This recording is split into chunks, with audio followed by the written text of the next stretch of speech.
Aloha, everybody. So, another one from our Dungeons and Dioramas series.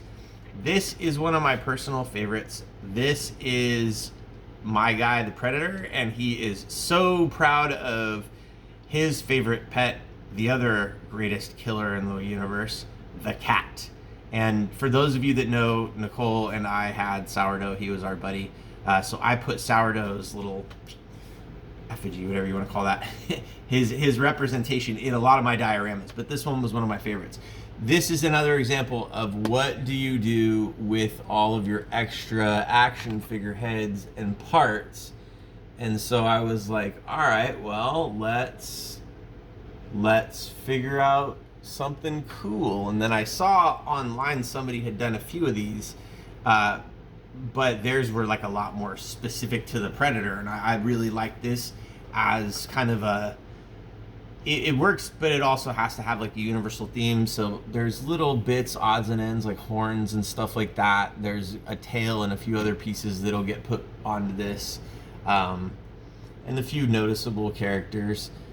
But this specific in particular diorama was one of my favorites because it was one of the first ones that I built where I was like, hey, this is actually something you can do with the heads, and it's a really cool way to display a lot of your extra heads rather than just sticking them in a box or selling them off because you don't like a particular facial, whatever. Built out of a lot of recycled pieces from friends and family and just little small stuff. Again, people give me things and I'm just like, oh, how cool. And in fact, it's funny, like starting with the like computer screen stuff, somebody gave me a like sheet with the stickers on there for an old sticker, like, yeah, I don't know how you would put it, like the decal sheet for a very specific display panel that then that sparked, well, oh, I can look this up online. And then it was like, oh, you can buy them or you can download the picture and you can print them yourself. So that's what I've been doing. Man, I printed a lot of my own based just off of that from a friend sending that to me. And again, a lot of recycled parts from what Nicole has given me. With this one, I think I've been doing this one for about 2 years, and I really, the hardest problem was it just didn't want to stay level.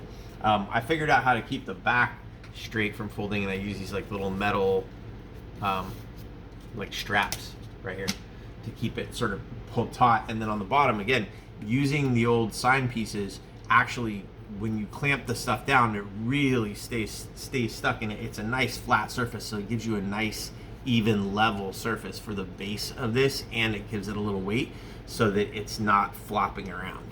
And this one still fits on a shelf. Yay, super stoked. Anyway, this one is part of my collection. I'm sure eventually I'll sell it once I finish it.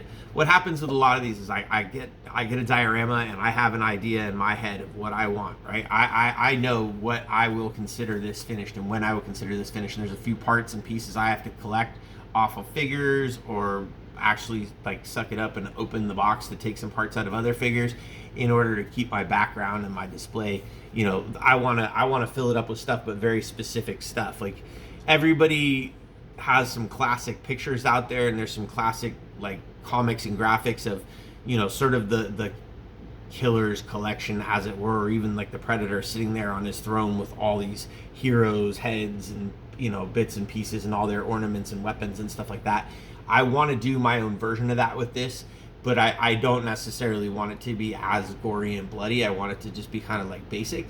So forgive me, I'm not all about death and murder. My action figures don't have to like kill each other and do all kinds of bad, horrible shit. Most of my stuff is figures that play. And excuse my language on the horrible shit thing, but you know how it goes. Anyway, this one was pretty easy. Built it out of some pretty basic stuff, but I think it looks cool, and I'm not totally done with it. The coloring's not totally done. Eventually there's going to be a little bit more gold, and there may even be a little bit of lighting back here, which helps light the heads a little bit. I don't know, I really like using those color pucks for stuff like this. That way you can, the different heads and the different lighting and the different facial expressions get lit up at different times, and it just looks really cool and animated. Anyway, love you guys. Aloha from the desert.